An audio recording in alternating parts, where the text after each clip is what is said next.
Thank you everyone for joining us. I'm Dr. Pushkar, Director of the International Center Goa, and we are here for a discussion with Professor Simon Marginson, Professor of Higher Education at the University of Oxford. Very quick introduction before we begin this session. First of all, thank you, Simon, so much for joining us for about an hour, 50 minutes tops, I hope, for this session on international higher education, new and old issues. Pleasure. Simon is a Professor of Higher Education at the University of Oxford, Editor-in-Chief of the journal Higher Education, and Director of the ESRC OFSRE Center for Global Higher Education. His research is primarily on global and international higher education in East Asia, the public and social contributions of higher education, and higher education and social equality. He is widely published and cited, very widely cited, in fact, and his most recent books, there are 3 co-edited volumes which are coming out: Changing Higher Education in India, Changing Higher Education in East Asia, and Changing Higher Education for a Changing World. Other books include Higher Education and the Common Good, published in 2016. This is among others. Before joining Oxford, Simon was a professor at UCL Institute of Education, University of Melbourne, and Monash University. Thanks again, Simon. Let's begin with a couple of very broad questions. I thought I would begin with something else, talking about, what will the future of higher education look like in about 10 years. But I thought I'll begin with an article you wrote about 10 years ago on the new world order in higher education. And I have 2 questions based on that article, based largely, in fact, on the title of the article. First, what are some of the key elements of the new world order in higher education that you wrote about 10 years ago? And are they pretty much the same today? Second, does the term New World Order have even greater resonance than it did a decade ago, especially with the rise of universities in East Asia, in China, Singapore, Hong Kong, and elsewhere?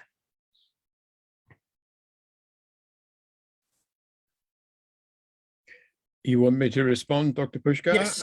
Thank you. Thank you for your excellent question. I mean, I think that, future spotting is a hazardous activity, and social scientists earn their living from claiming to tell us what's going to happen or likely to happen. But in fact, it's a conceit, and mostly we're wrong especially when we use numbers and put dates on them. And, the future is unknowable in lots of ways, but we can see the tendencies of our time, and we can say what happens if the present is extrapolated into the future, which of course it never works out exactly like that. And there are many unexpected things. I mean, COVID-19 is a spectacular example of an unexpected global event, but there are, many other ways in which we can be surprised. So let me say that first before I start to say what I think will happen, and which I want to emphasize that it's not too categorical.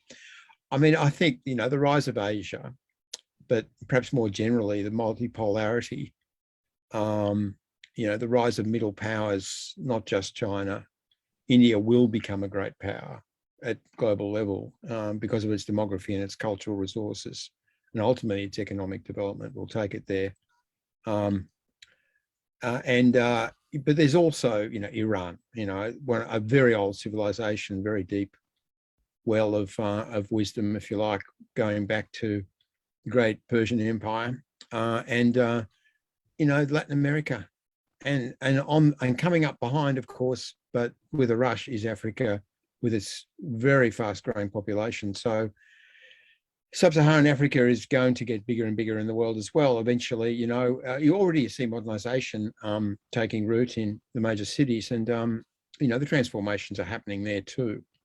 So we're going to see a world which is no longer an American-dominated world, not entirely so anyway. The US is the great power militarily. It's the only great power militarily, and it will hang on to that role for dear life. That's its key to global leadership as it sees it. But increasingly, its economic power will be reduced. Its cultural power will eventually ebb as well. So I don't know. I don't think that's going to end well, that combination of a strong US in military terms and a weakening US in other ways. That's danger for everyone, I think, that scenario. But, you know, it's the US and to a lesser extent European civilization as a whole has really constructed the world since the 16th century, and certainly in the last 200 years when the English-speaking countries have been dominant. And that will no longer be the case in the same way it's been. So the pressure on all the other societies outside the West to become like the West will reduce. But I think everyone will be modernizing. It's just that there'll be lots of different roads to modernization, and India will find its own paths. And I say paths because it's a regional country where, you know, there'll be great differences between different parts of India too. But somehow you feel that South Asian civilization is going to hold together as a block. I mean, I think the big question long term is Pakistan. I mean, Bangladesh and India could join tomorrow. You know, Bengal could be one again. East and West Bengal could be together tomorrow. No obstacle really to that, except the cost for India of taking in Bangladesh, which would be considerable, would be like East and West Germany problem. Pakistan, different problem, you know, strong vested interest in Pakistan in remaining separate, but you know, ultimately partition should be reversed, shouldn't it? You know, so South Asian civilization, I think, you know, has a great future long term, but tremendous problems in the medium term. China, you know, unstoppable, great power in economic terms, but civilizationally, East Asian civilization does some things the West doesn't do as well. Education is one of them, actually. East Asian educational tradition stronger because of the Confucian cultivation in the home. So it produces populations which are better prepared for a variety of challenges than any other populations in the world at the moment. So it is a multipolar world where there'll be different approaches to human society, different approaches to life. And I think that's the new world order.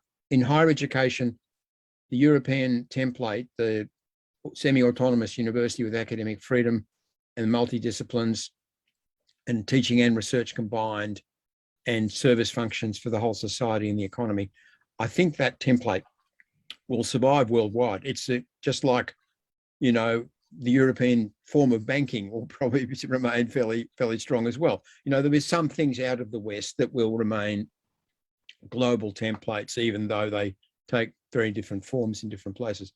And the university is one, and this classroom, which is not a Western invention particularly, will also continue at all levels of education as it is, more or less.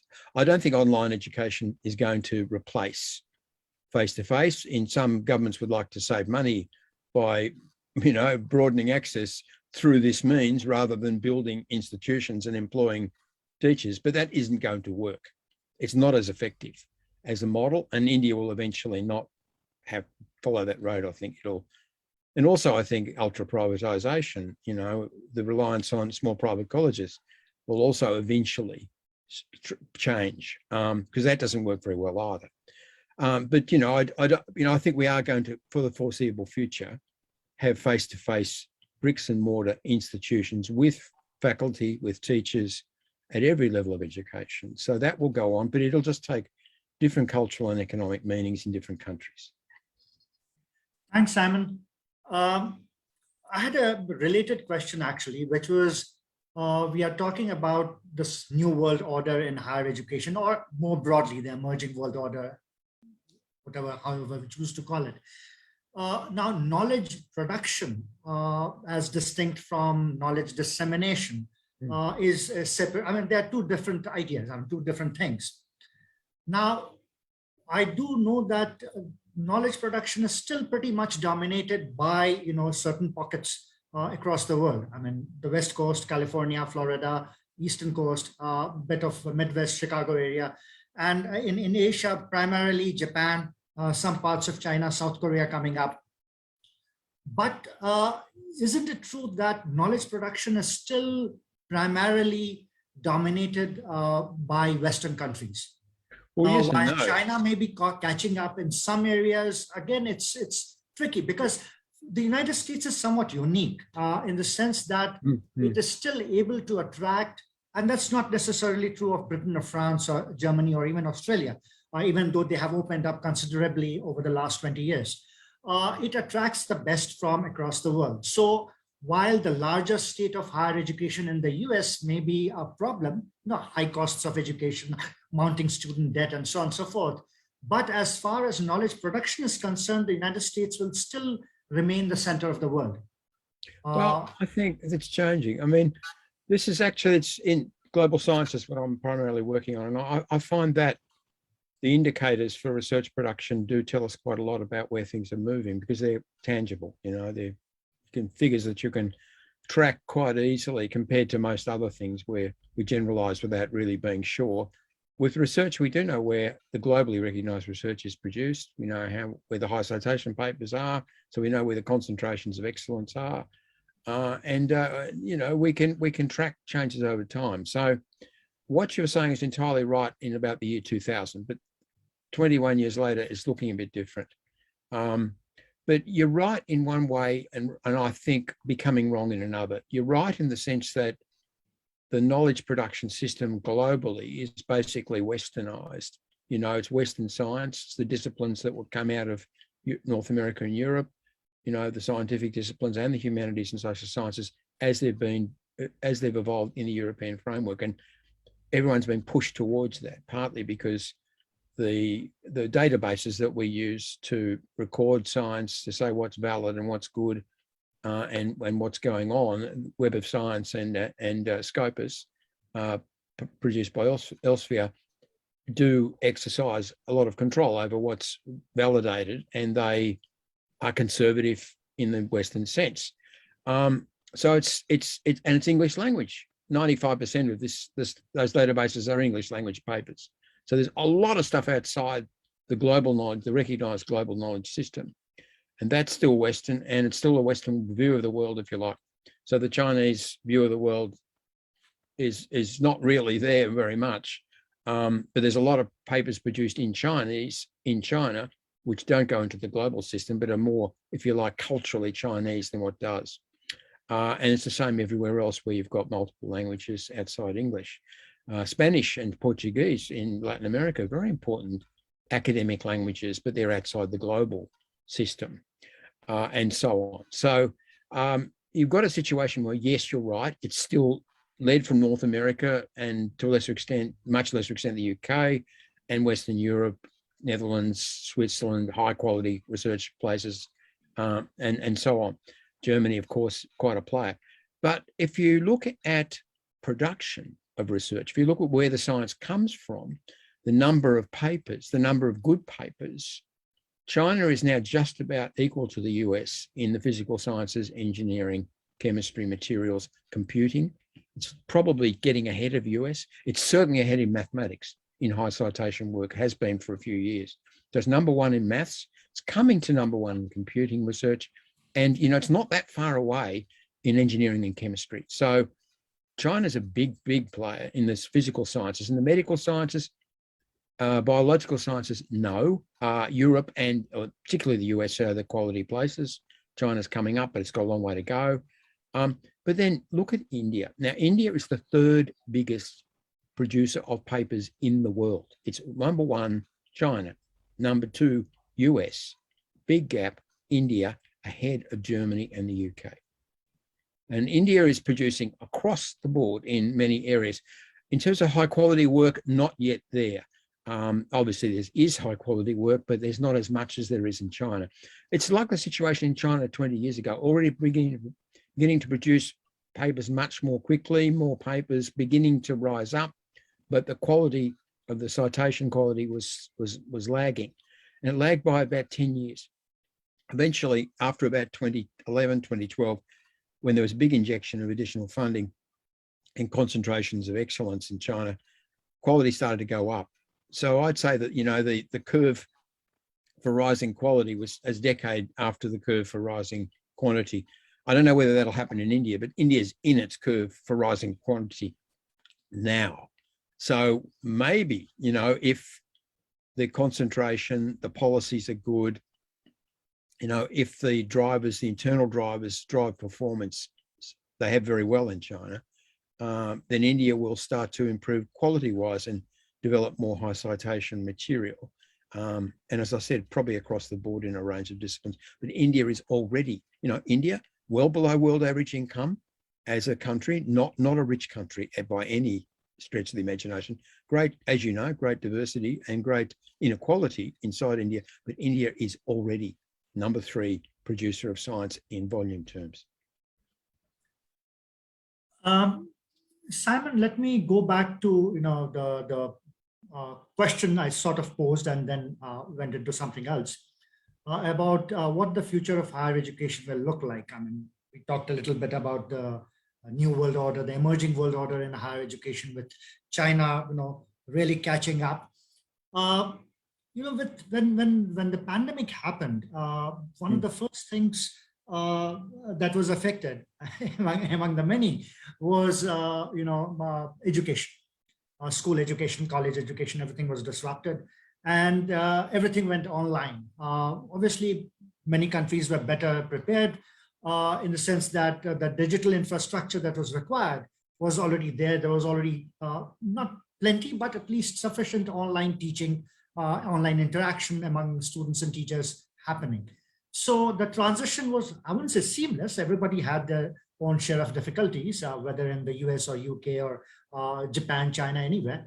But in countries like India, where the digital infrastructure is still unstable and even weak or absent in parts of the country, this switch has had a terrible impact. I mean, people are now talking about the kind of impact that COVID has had on the education of children. There are calls to open up schools with or without vaccinations, and so on and so forth.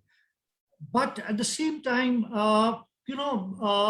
online education started to be talked up even more. I think it was about 10 years ago, 15 years ago, when people really said, education is going to go completely online. The great universities in the world are going to have online courses, and everybody across the world will have an access to it. And I thought, even 10 years ago when I was younger, that maybe I'm old-fashioned. I can't imagine a better classroom than one with other people, not just because you have a teacher, a professor teaching, but you learn from your peers. And there's no better way of learning, I think, than in the classroom. So the question is this, really. All the education technology, all the hype, I see it as a hype. You may disagree.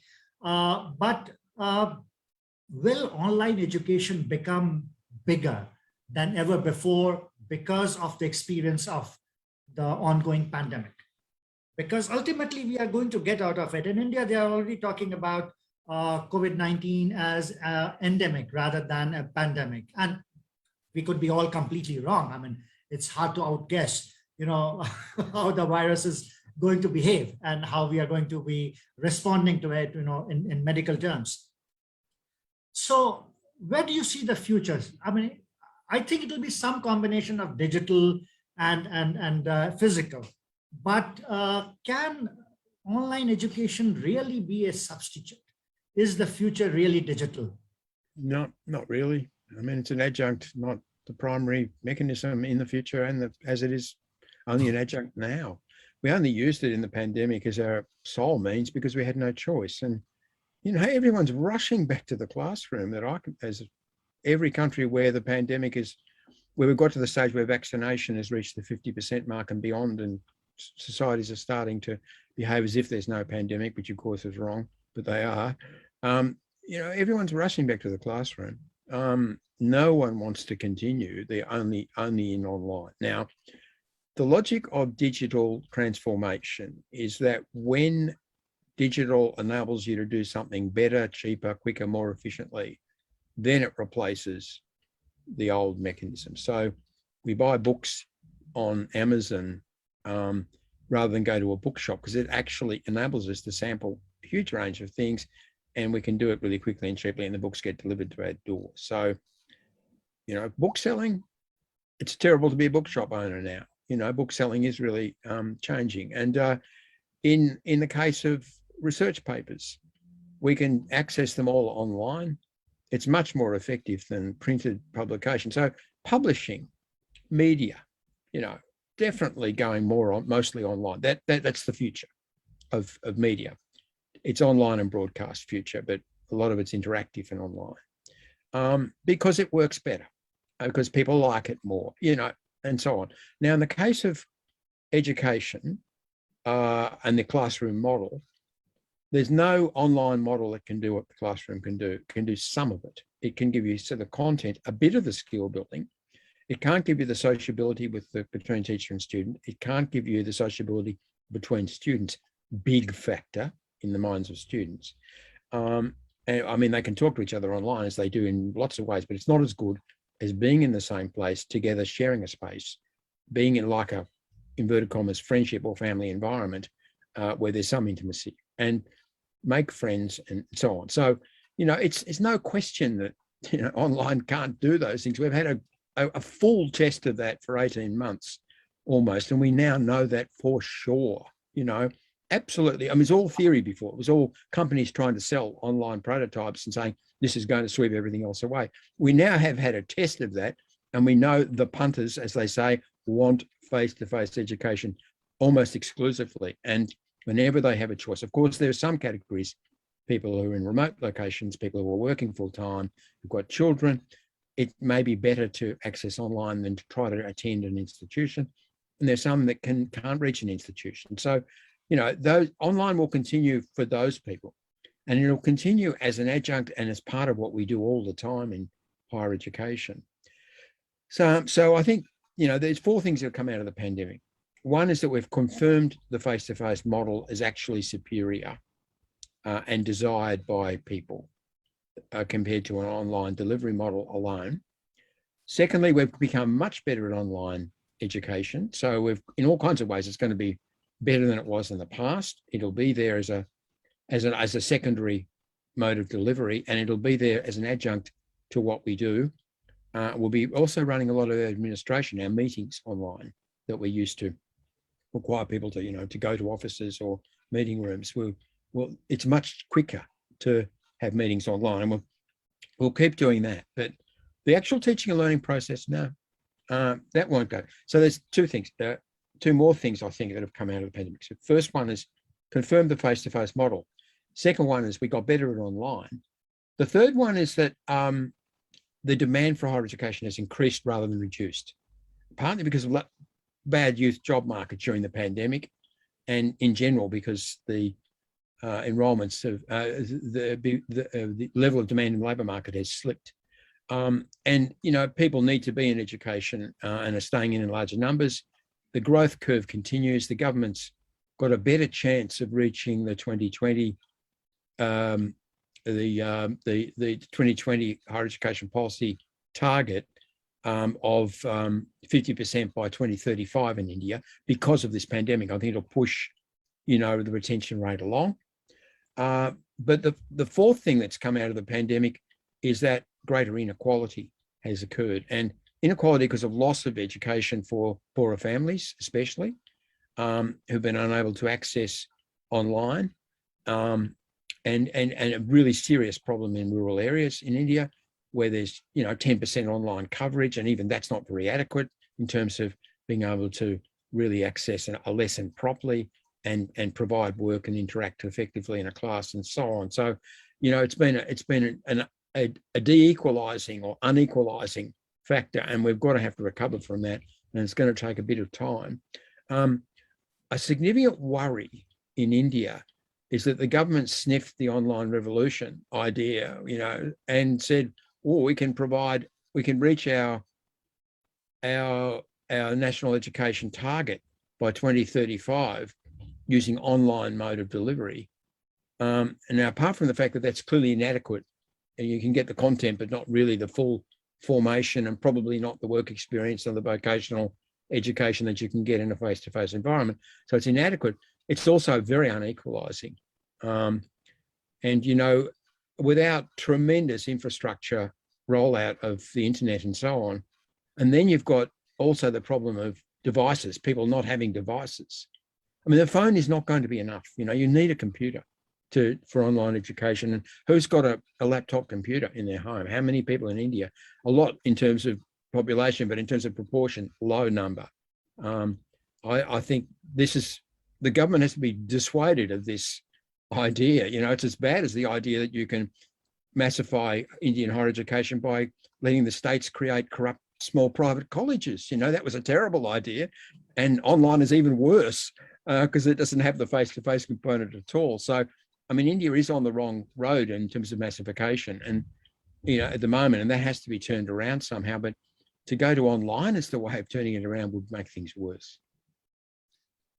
Simon, in translation, what I also heard from you is that if I have some spare money, I should invest in EdTech, but get out within the next 5 years as soon as the hype starts to go down. The hype's been there. The hype's been there for a while. I mean, I remember coming, because I'm interested in globalization. That's probably what I work on more than anything else. And I started to do that around about 1999, 2000, and it was the EdTech boom in the US. And there was this dot-com crash, and all the stocks in the equity in the new high tech startups suddenly fell and so on. But then it all recovered, of course. And the big players, there's big sorting out, and then the Amazons and the Apples and so on came out on top.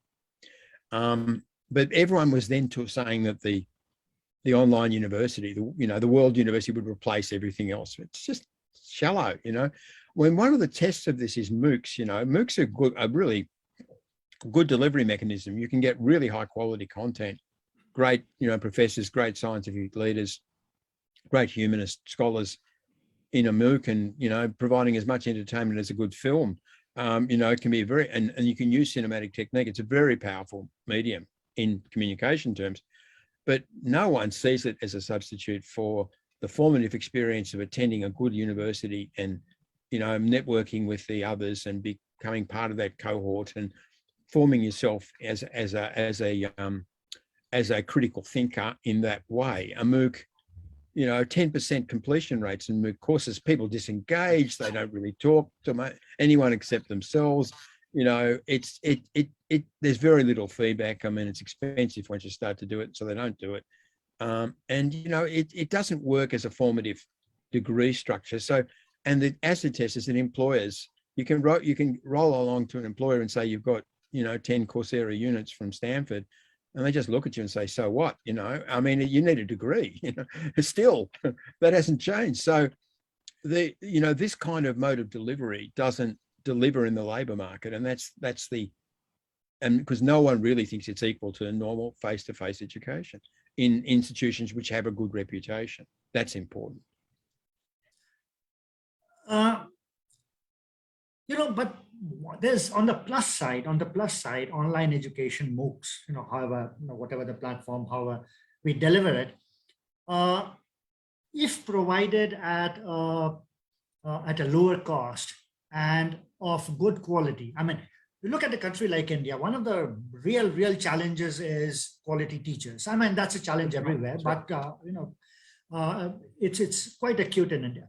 Now, doesn't online education allow students and the government, the state, to be able to provide education which is of better quality, at least in terms of lectures, and which is more uniform? Yeah, but it doesn't hold. You see, the problem with it is it doesn't hold you in. It doesn't motivate you. It doesn't engage you in the same way. This is the problem. I mean, there are a lot of things on the internet, not in education, but in general, that are fantastic. You can get rich content in all kinds of ways. And you can do that through all kinds of television as well. There's lots and lots of ways you can get access to nice cinematic style content. And you can even get it in interactive forms in different locations. And you can do that in education, you can do that outside education, but none of it has got the same compelling power to engage you as the institutional experience of education. So this is the problem, see, and when an institution performs through the online mode, it doesn't have the same capacity to drive you, to engage you, to give you an identity. So the institution still works as a framework. And the classroom works, the cohort works. I mean, those sociability is the key. Sociability is absolutely integral to education, and every theory of education in the past, and there's some very strong thinking about education back to Confucius in East Asia, but think of the Bildung tradition in Germany as well, and India has lots of scholarly tradition about teaching, and it's always about relationships. It's always about examples, about virtue of teachers, about you know, not only learning intellectually, but learning good conduct. It's about forming yourself as a person. It's about a rich personal formation. And, you know, none of that's possible in the same way, you know, through these great delivery mechanisms, which do give you a lot, but they don't give you that really at all. So I really think that you can't imagine trying to replace the family parenting with electronic mechanisms. You know, it doesn't work because it doesn't have the same emotional engagement. It's the same problem with education. It needs sociability. Some things can't be turned into AI or, you know, MOOCs. I mean, they can't. And there are limits to what the digital world can do, or at least we hope they are, because if those limits don't exist, then we've been replaced, and you and I are AI talking to each other. Simon, when I went to graduate school in the 90s, I think the humanities and social sciences were in crisis then. And in that was about 25 years ago. And in recent years, even before COVID-19 hit us, there has been a lot of talk about the crisis in humanities and social sciences. And in North America, of course, all kinds of crises and escalating costs of education, adjunct faculty, you know, the amount of debt incurred by students for their undergraduate degrees or postgraduate degrees. There's a recent book, actually, I haven't got my hands on it, but I looked at the title and it said, Permanent Crisis, the Humanities in a Disenchanted Age. It's a new book, I'm going to buy it soon. But do you agree that it is sort of a permanent crisis? Perhaps the humanities and social sciences peaked sometime in the 60s, 70s. We have a romantic view of the humanities and social sciences at that time. You know, we look back at that period and say, well, that was the time when the humanities and when people valued, when the state and society valued the humanities and the social sciences, and not anymore. Are the humanities and social sciences in a crisis in the West? Because in comparison, and here in India, we are talking about, or at least I'm talking about what I see as the beginning of a liberal arts wave. The government introduced the national education policy in 2020, and there is a lot of emphasis in that on multidisciplinary education, why engineering students should be able to do more humanities and social sciences, and why it's so important for humanities and social sciences students to be doing more of sciences and basic, even engineering and mathematics courses. It could be, you know, it could be that over the next 10 years, in fact, it's very possible that over the next 10 years, we'll see some kind of an awakening. It's not as if liberal arts education did not exist before now. You know, 40% of India's undergraduate students get their degrees in arts courses, arts and social sciences courses. But the label liberal arts, you know, of liberal arts being in decline in the West and upcoming in Asia, despite the recent Yale NUS separation, which is about 2 weeks old. Even then, we are talking more and more about liberal arts in Asia, whereas in the West, it's sort of in decline. Do you think that decline term is accurate? And the resurgence of liberal arts in Asia, is it accurate? Well, this is, as you say, an old theme, but there's also different nuances, and it does change this discussion, this situation over time. Let me sort of dig a little deeper into the role of the humanities and social sciences. And I think when we say that, what we mean is the humanistic social sciences, you know, those that are a bit more like the humanities and less like, you know, business studies or something like that. And I would say that if you go back before the 19th century, that all education is basically, in some sense, humanistic scholarship based, and there's not much science and maths, and it's like a branch of philosophy, and no one's, they sees the division between the sciences and the non-sciences is a significant thing, and the good scholar is a multiple discipline person. You know, it's got a huge range, and you see this in India. You know, tremendous scholarly tradition. I've just been reading Amartya Sen's book, you know, about his early life, and yeah, it's just so impressive. You know, the atmosphere in which he grew up in Bengal. You know, the people who are around him and their multiple intellectual capacity. And often they knew this, the humanist scholars knew the sciences too, which is what happened in Europe in the 19th century at least and before. So you have this situation where there's no question about the role of philosophy and history and literature, or literature is a Johnny come lately compared to the other two. But there was no question that no one would say that they didn't belong or they weren't useful or, we just take them for granted. Now, fast forward to the present, you'd say that at school level, no question. I mean, not many countries really specialize exclusively until quite late in secondary school. And a broad education where you get everything, maths, science, different branches of science beginning, and, history, geography, literature, languages, this is normal. This is what everyone does. This is still seen as absolutely necessary. No one's, campaigning up and down their country to say, we should get rid of all this history out of school or something like that.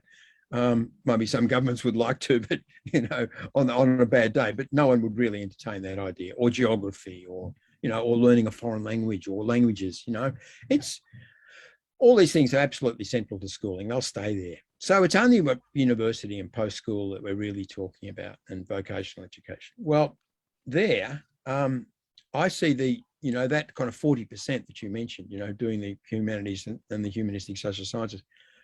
I think that's been pretty solid all my career. There's always been this debate about the humanities, especially, are they useful? I should say that I did a humanities course and social science. But, it's always been there. But but the number always stayed almost half, or in some countries more than half. And if you include the sort of more pragmatic business studies end of social science and law and so on, definitely more than half doing the humanities and social sciences. And by and large, it's still, those ratios of 40 to 60% are still true, except that there's some erosion, I think. There's definitely a very, very strong view in policy in many countries. It's part of the whole view of education as a branch of the economy, that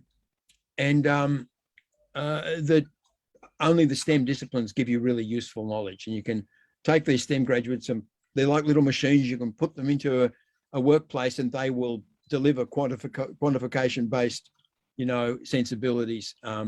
They will analyze the world in those terms. They will provide that kind of data. They will help you, your business, your government, your place of employment, because they have those skills and because they're these mindless robots, STEM-based robots. You'll be able to tell them what to do and they'll just do it. And these critical humanities people will not be, will not trouble you because you'll have enough STEM graduates to, well, and this is the kind of, prejudice in business and prejudice in government, but it's really just a myth. And it's interesting to see that the liberal arts idea keeps coming back, but it comes back not as a general formation of the population, not encouraging all that massive university graduates to have critical thinking about society. Oh, no. It's about the elite, and it's about the elite students, the future leaders, as they're seen, having a broad-based understanding of culture and society and how to persuade people and how to lead them and all that, and understanding history and how it works and all of that, and having a beautiful language, and having this persuasive capacity. Liberal arts is flourishing in elite education circles. That's why it came back in East Asia. I don't think in East Asia there's been a general shift to liberal arts at all.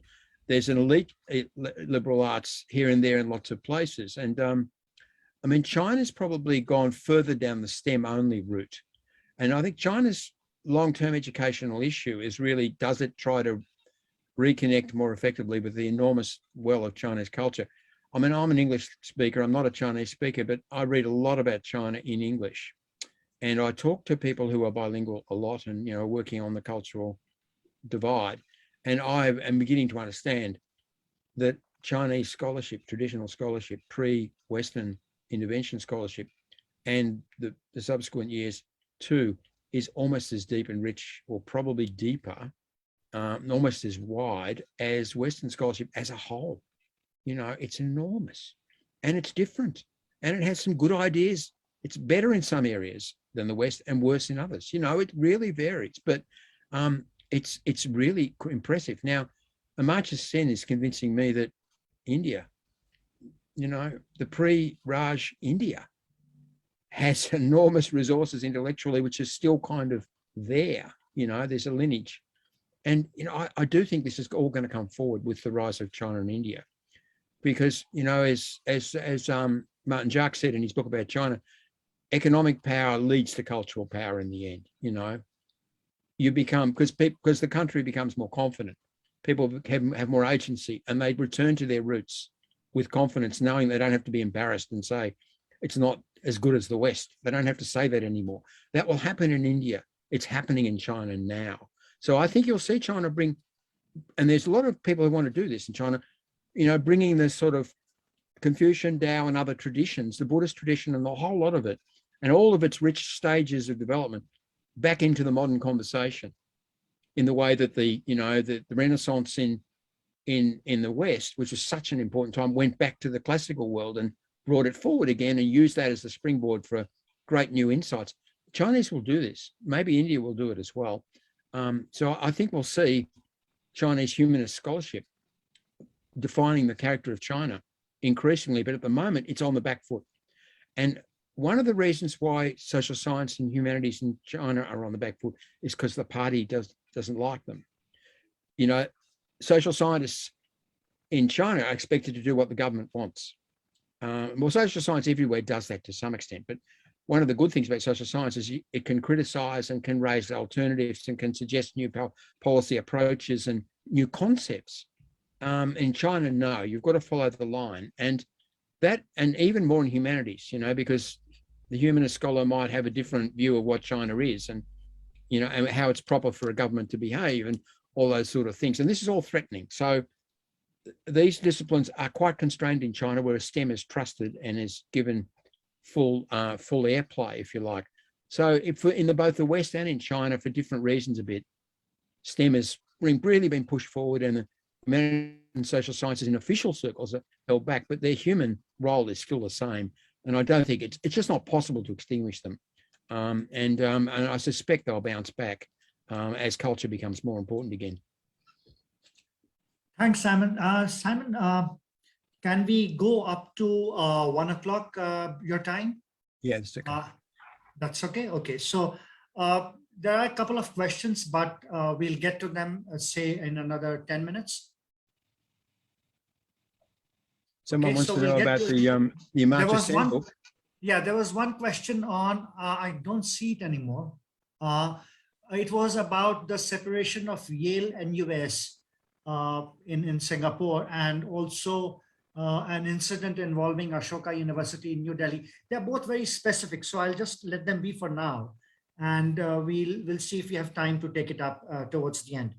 But my question actually right now was something about, my friend Vivan Marwaha has just published a book on India's millennials. It came out about a month ago. Oh, yeah, and we are talking about 400 million people.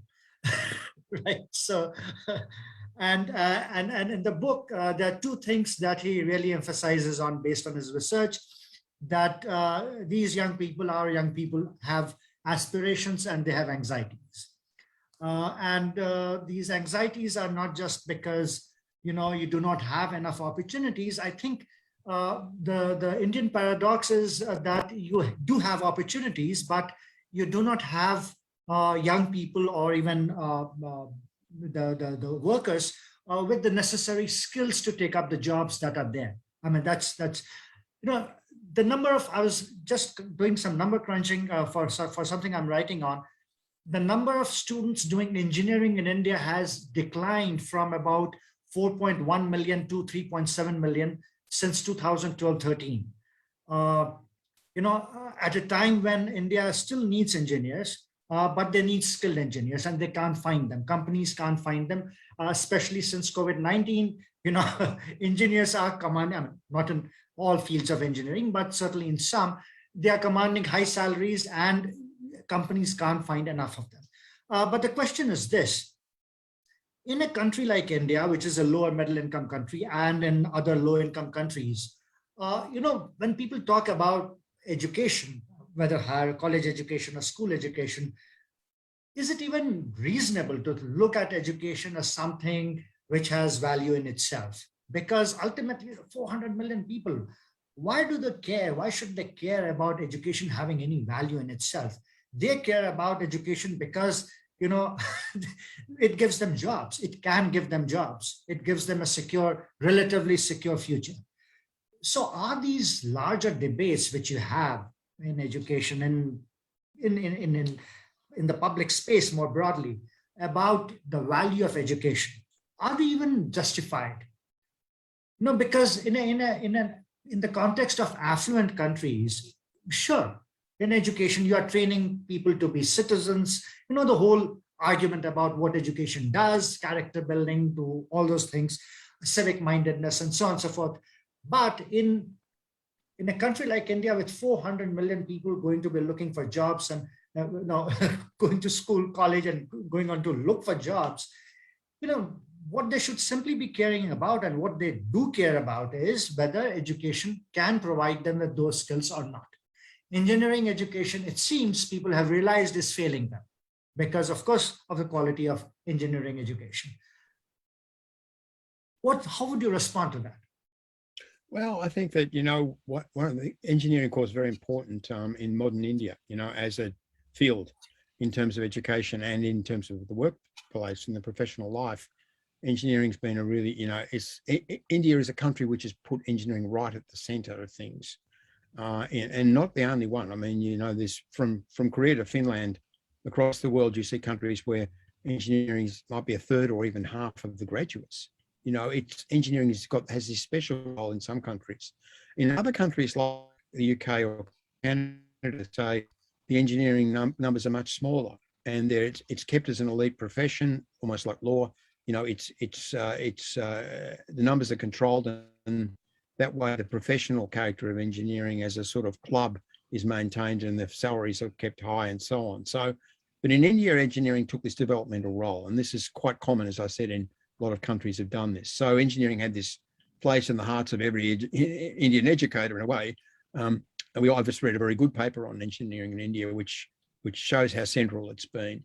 But, you know, things changed with the IT revolution, and I think engineering began to lose its role to some extent. It was eaten away a bit by the IT developments, and with IT-related formation and, you know, courses becoming significant in number. And the thing about IT is that, you know, you can get a job as working in an IT company, or you can get a job using IT skills anywhere else in the economy. So it's very flexible. You can't do that with engineering. You haven't got quite that, although you can go to management with engineering, of course. But IT does have that, you know, that flexibility. That's, you know, and of course also it's addictive work. You know, the young kids like it, especially boys, and so they're kind of pursuing their hobby to some extent at work. And for both those reasons together, you know, IT really took some of the graduate numbers that engineering used to have. It may not be a big problem in the sense that IT is probably, as I said, more flexible in employment. So it probably makes the education labour market relationship a bit easier. But I think that the problem we've all got with this current discussion and the way families see it and so on is that we have got locked into a narrow view of the purposes of education in the public discussion anyway. And it's not that simple. I think what we are talking about here is what is education for, you know, and this is not an abstract thing. What does it actually do? You know, what can it do well, and what can it do less well, and so on. So what should we expect, and what should we try to improve? And, you know, it's quite a concrete question. Now, if you look at around the world, you see this is answered in different ways. I've got a colleague who's just reported the other day on a project which is comparing South Africa, graduates in South Africa with the UK and with US. Not a big spread, is it? All Anglophone countries. But in South Africa, the graduates think the purpose of university is to develop the nation, is to build the nation, is to modernize, it's to make it more equal, to bring in the African population into full modern life, to provide access for higher education to the African population. Really central issue. And you know, education's got this social building purpose. And I think a lot of emerging countries would say the same, but not all. In the US, it's about the individual. It's about the graduate as a single person but it's also about knowledge. It's about what they learn, what kind of, how they, and different courses create different kinds of people in the US, in the mind of the US graduate. So they see a law graduate as different to an engineering graduate and so on. In the UK, the only thing that seems to concern them is whether they can get a job. So it's pure employability, solely, narrowly vocational. And the first job, not the life of work, but the first job. So it's really been narrowed. And this is the way the discussion's gone in the UK. People have this built into their genes that all education's doing is giving you your first job. It's nuts. So we take a step back and say, what's going on here? As I see it, what's happening in education at every level is it's forming people, and it's forming people with capabilities, and it's forming people with capabilities through immersion in knowledge in different, huge range of areas. It becomes more specialized as you get older, but knowledge is real. Otherwise, it's not education. It's something else. Unless the knowledge is there, it doesn't exist. So it's not education. So it's about people developing, or really developing themselves at university stage, because they really have to be the ones to drive themselves, and through immersion in knowledge as well. So teaching, learning, immersion in knowledge, personal development. And that personal development then enables you, this agency, this educated, intelligent person can then do all this stuff. And one of the things you might learn is a set of skills for a particular job, but that's only one of the things you're doing. What you're getting is confidence, communication ability, critical thinking, the ability to speak and write well, to persuade people, to achieve objectives, to get projects finished, all that stuff. And you're doing that through immersion in fields of knowledge. So everyone's not the same as everyone else in this regard, but there is some common element, isn't there? And I think it comes down to personal agency and confidence, the capacity to think reflexively about yourself, to improve yourself, to keep on learning. That's common to the whole enterprise if it's working well. Now, that's far more valuable than the first job. That's you being a better wife or husband, you being a better parent, you being a better citizen, you building a better community with others, and defending your country in time of war, and doing all those things, because of these broad range of attributes which you've formed. And all of the great educational theories say the same thing. They say you don't look at the immediate purpose, you look at the formation of the person, and that then leads to everything else. It's the only way it works properly. And if you narrow it, you really take the guts out of it, and you reduce its value down to a hollow version of what it can be. So the vocational, we've been far too lax on the vocational argument. We should have pressed much harder against the instrumentalism and saying it's not the direct benefits, it's the formation of the person over a lifetime. It really works, and and don't take that away from the current graduates. You had it before. Thanks, Simon. There's a question from one of our attendees, and I think I'll just change it into something broader. It is about academic freedom. She's Harshita Tripathi is talking about if Yale and US is just the beginning of hampering academic freedom due to government's intervention. The countries around the world over the last 10 years people have been writing about the decline of democracy around the world and the rise of authoritarians, and this has also affected university life in some degrees. There's greater intervention by governments, but I would like to pose the question in a broader context where academic freedom is under strain, not just from governments around the world, but also from companies, from capitalists, so to say. So it's not just as if that it is only it is capitalists who threaten democracy in many cases, as has happened in the past, but also that capitalism itself can be a threat to academic freedom. What do you do research on? What do you not do research on? Whether we are talking about Facebook, for example, or Facebook funded research. Somebody the other day announced that they are getting a big chunk of money from Facebook to do research on something. Now, Facebook's own research, for example, shows how social media can have dramatically negative consequences on young girls. But that kind of research is going to be suppressed. I think the Wall Street Journal carried out that story. So academic freedom, or more, or even more, the areas in which we do research and the areas in which we do not do research, are they being influenced far too much by governments as well as the private sector? Okay. Just quickly, the book by Marginson. Hashita has asked about that book, and that is called Home in the World. And it came out a few months ago. Amartya Sen is at the very last stages of his life. He's quite ill. He's still intellectually very strong, but his body's giving out. He's the greatest living intellectual, I think, in the world now. And he's a Bengali. He's very committed to his national identity and his regional identity. Treasure him while you have him. I'm very lucky that such a great man has come from India. Something to be proud of.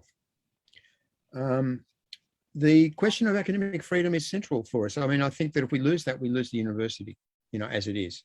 I know we lose it temporarily in different places. It's always been broken, the rule of academic freedom, but restored again. But this is integral to the model. And if we, and it's the professional autonomy of faculty, but also the freedom of students to inquire and to speak. And I don't see this as the same thing as political freedom. I don't think you measure academic freedom by whether the students can agitate against the government. That's civic freedom or political freedom. That's not academic freedom. Academic freedom is about knowledge and the right to ask any question and to make any statement in relation to learning. It's really important to preserve it. We are running into problems more now, where politics has changed. I mean, I'm not sure whether it was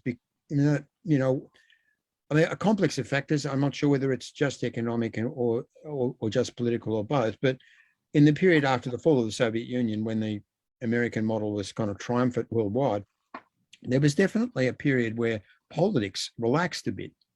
And partly the state stepped back and gave the market and the economic forces and the capitalists a free hand. And they developed very rapidly in terms of world trade and globalization of production, and many emerging countries, were quickened in their development as a result in this atmosphere. So it wasn't all bad, but greater inequalities also developed everywhere as well. All of that was going on, but politics was seemed to be getting more liberal in some respects overall. Lots of exceptions to any generalization about politics, but overall it was moving in the liberal direction. The military regimes in Latin America sort of receded. Even in Africa, things started to pick up a bit in terms of democracy. India continued to be a democracy and so on. So, things were, in terms of freedoms, were moving in a good direction. Things changed after the global financial crisis. Probably they changed after 2001 a bit, when the world became more militarized again. But then the global financial crisis created something of a crisis of the state as well. And it also created the populist backlash in many countries, where people being cynical about politics, and it triggered, or was the incubation point for the rise of neo-nationalism, the new nativism, new ethnic identity as a primary political tool for people trying to build support. People building support by not saying everyone is included, but by saying we're us and we're against them, by creating oppositions and conflicts. And you know about that. But it's happened everywhere to some extent.